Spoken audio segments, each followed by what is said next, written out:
जब मैंने गांव छोड़ा तो माँ ने अपने आंचल से मेरी पगड़ी बांधी और कहा, बेटा इस पगड़ी की लाज रखना।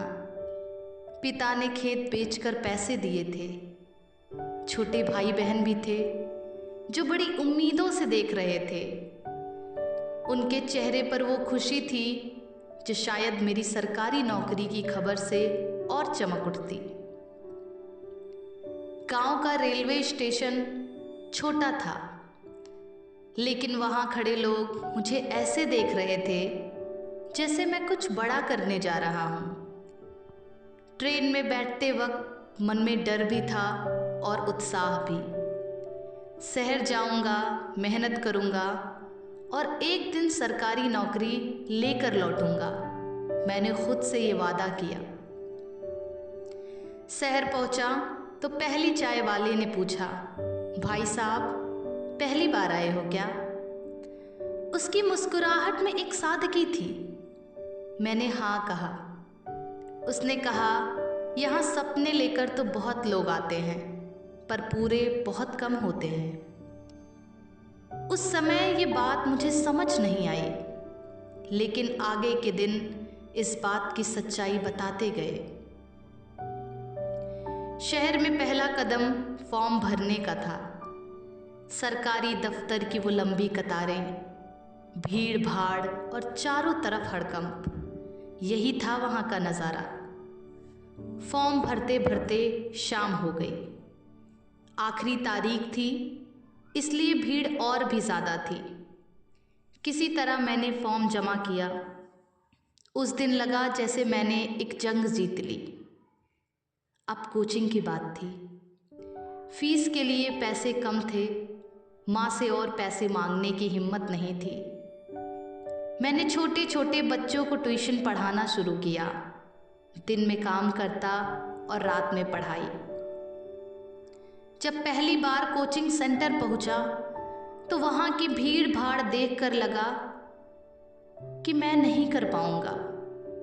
मेरा आत्मविश्वास डगमगा गया, पर मैंने खुद से कहा, तुम्हारे पास और कोई रास्ता नहीं है, बस मेहनत करो। पढ़ाई के लिए किताबें खरीदनी थी, लेकिन नई किताबों के पैसे नहीं थे। पुरानी किताबों की दुकान में गया, घंटों खड़ा रहा, सस्ती किताबें ढूंढता रहा। हर बार एक एक किताबें खरीदते समय सोचता, एक दिन यही किताबें मेरा भविष्य बनाएंगी। एग्ज़ाम की डेट डिक्लेयर हुई। मैंने पूरे जोश के साथ तैयारी शुरू की, पर तभी खबर आई कि एग्ज़ाम पोस्टपोन हो गया है। एक पल को ऐसा लगा जैसे सारी मेहनत बेकार चली गई, लेकिन मैंने खुद को संभाला और पढ़ाई जारी रखी। इस दौरान मकान मालिक ने किराया बढ़ाने की बात छेड़ दी। उसने कहा, देखो यहाँ सबका किराया बढ़ रहा है, तुम्हें भी देना पड़ेगा। मेरी स्थिति खराब थी। किसी तरह मैंने उसे समझाया कि अगले महीने से दे दूंगा। उस रात मैंने खुद से कहा, नौकरी लगने तक ये सब सहना पड़ेगा। आखिरकार परीक्षा का दिन आया। सुबह से मैं नर्वस था। एग्ज़ाम सेंटर पर पहुंचा और पेपर देखकर राहत महसूस हुई। मैंने अपना बेस्ट दिया, लेकिन लौटते वक्त ही सुना कि पेपर लीक हो गया है। ये सुनते ही मेरा दिल टूट गया। क्या ये मेरी मेहनत के साथ मजाक था? फिर भी मन को समझाते हुए नंबरों का हिसाब लगाकर मैंने सोचा कि मैं अच्छे नंबर से पास हो जाऊंगा और एक सरकारी नौकरी मिल जाएगी। लेकिन कुछ ही दिनों के बाद खबर आई कि परीक्षा रद्द कर दी गई है, भर्तियां टाल दी गई हैं। मेरे सपने अब बिखर चुके थे, हिम्मत जवाब दे चुकी थी। अब मेरे पास और कोई चारा नहीं था। मैं गांव लौटने की तैयारी करने लगा। बस स्टॉप पर बैठे लोग बातें कर रहे थे। कोई कह रहा था, जांच की कमेटी बनाई गई है, अब जांच होगी। मैंने यह सुनकर मुस्कुराया, जैसे ये सिस्टम का एक और मजाक था। मेरे अंदर जैसे दर्द और निराशा का तूफान चल रहा था। बस में बैठते हुए मैंने खिड़की से बाहर देखा, खेत की पगडंडियाँ और वो हर चीज़ जो मेरे गांव की याद दिला रही थी। मन में सवाल था, वापस जाकर क्या कहूँगा? माँ की आंखों में उम्मीदें कैसे देखूँगा? गांव लौटकर जब मैंने माँ की आंखों में देखा तो एक तरफ उनके चेहरे पर संतोष था कि मैं उनके पास हूँ, लेकिन दूसरी तरफ उनकी आंखों में मेरे संघर्ष की छाया दिख रही थी।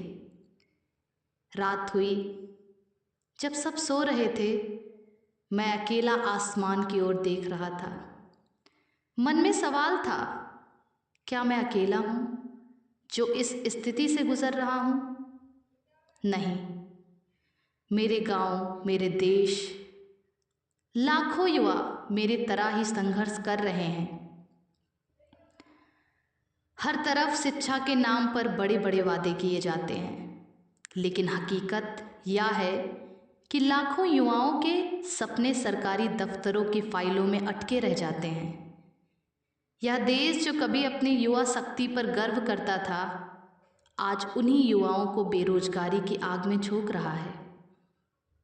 सिस्टम में सुधार की बात होती है, लेकिन वो सुधार कभी धरातल पर दिखाई नहीं देते। पेपर लीक हो जाते हैं, भर्तियां रद्द कर दी जाती हैं और युवाओं की सारी मेहनत बर्बाद कर दी जाती है।